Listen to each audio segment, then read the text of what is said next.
Nasunog ang ilang paupahang kwarto sa Caloocan. Pinaghahanap ngayon ng mag-live-in partner na nakatira sa kwarto kung saan daw nagmula ang apoy.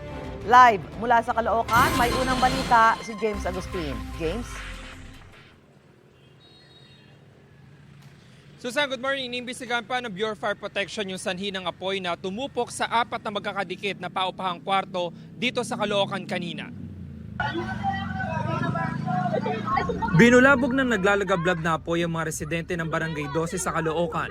Mag-alas 3 sa madaling araw kanina. Kitang-kita kung gaano kalaki ang apoy na nagmumula sa ikatlong palapag ng isang residential building. Itinaas ng Bureau of Fire Protection ang unang alarma. Napula ang sunog matapos ang halos 1 oras. Natupok ang 4 na magkakadikit na paupahang kwarto. Si Sean Gabriel, isang cellphone lang ang naisalba. May narinig kami na pumutok sa kapitbahay namin. Pagkasilip po namin sa bintana, nagulat na lang po ako mayroong umaapoy. Ngayon, nakita ko na po ng umaapoy, bulabog na po ako ng kapitbahay namin. Hindi po namin alam kung paano po kami mag-uumpisa ulit. Laking pasasalamat naman ni Sheila na nakalabas silang buong mag-anak. Parang panaginip lang po talaga eh. Kasi alam mo yun, naibaba ko po yung maliit ko.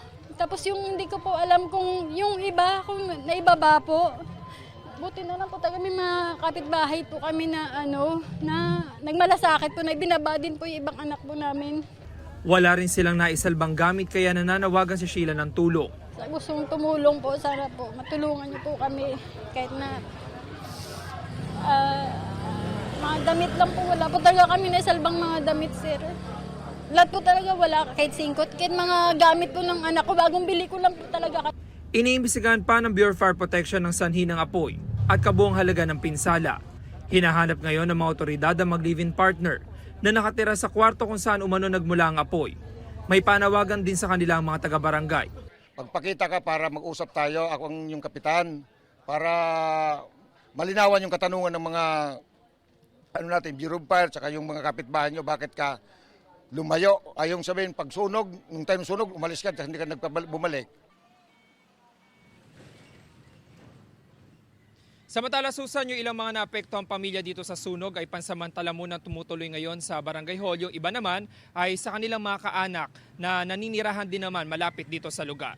Yan ang unang balita mula rito sa Caloocan. Ako po si James Agustin para sa GMA Integrated News. Mga kapuso, para una ka sa mga balita, mag-subscribe sa GMA Integrated News sa YouTube. Sa mga kapuso abroad, subaybayan niyo po kami sa GMA Pinoy TV at sa www.gmanews.tv.